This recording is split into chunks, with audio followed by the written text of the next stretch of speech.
is there a safe path, so to speak? I mean, Yes. is there a... We stick to the person who made us and who knows us best, and who knows us inside out, and knows. And now you're speaking about God. God, right? Yes. According to the Christian faith, right? Well, I see God revealed in the person Jesus Christ, and He gave us. I mean, you see, this is very difficult. I mean, we're theorising. I mean, I can't prove any of this.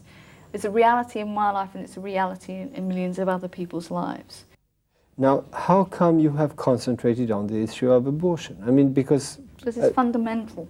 But it's not even, it's hardly mentioned, while thousands of other things are mentioned. Well, the one interesting thing, it's very, well... Aren't you simplifying the actual... No, because, I mean, again, in the Bible, it was just taken as read. I mean, abortion was just not, I mean, because in the New the Testament thing, it isn't even taken up, right? So it is taken up. The whole personage is what I've said, that Jesus Christ born as an unborn.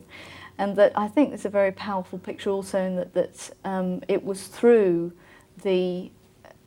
again, in the garden, when Adam and Eve were banished from the garden, it was said that you will toil and you will have pain in childbirth, but from your seed you will crush the serpent's head. From your seed will come the Saviour of the world. I mean, I'm paraphrasing. Yeah. And it was said to me by a sparky little nun from the Philippines once that she saw this as that the devil had ever since then been tried. He knew that the salvation of the world was going to come, because it was laid down at that point. He knew the salvation of the world would come through a babe born of a woman.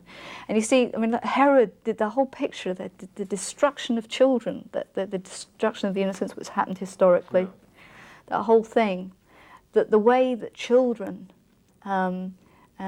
became so important. I mean, I was very struck when she said that, and that she said, I think that the devil has been trying to destroy the unborn in an effort to destroy God's plan for salvation. And it fits. The whole thing fits. But it's a distortion. But it's not like, I mean, what you're talking about is not really the case. I mean, we are pretty overpopulated on this planet. That's wrong. You see, you're wrong. You need to talk to it's just not true. I mean, the myth that we've been fed about the population explosion and all that sort of stuff for the last 20 years, it's just been taken up so much by our media. I mean, the other cause... My argument wasn't that. I mean, I didn't bring that argument up to try and justify abortions. The only thing I meant was that you said that if abortions can go on, we will end up with no people. I said it doesn't look like that, because the world is pretty overpopulated. But it's not anyway. overpopulated, and I wouldn't accept that premise. It's just the facts don't prove it through. We were told at school, were we not, that the fact that the ship disappears over the edge of the horizon itself proves that the Earth is curved. And as children, we accepted that as obvious.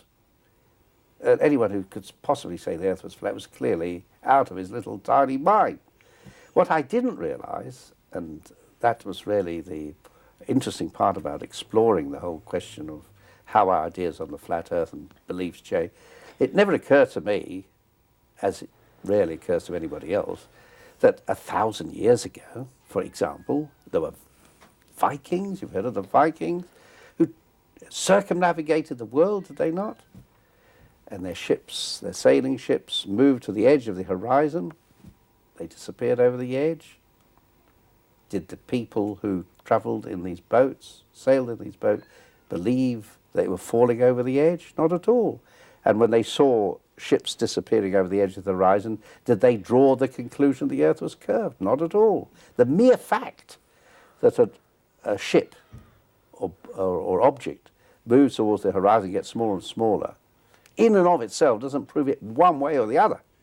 So it doesn't prove that the Earth is flat, but nor does it necessarily prove the Earth is round. So this childish argument really proved nothing.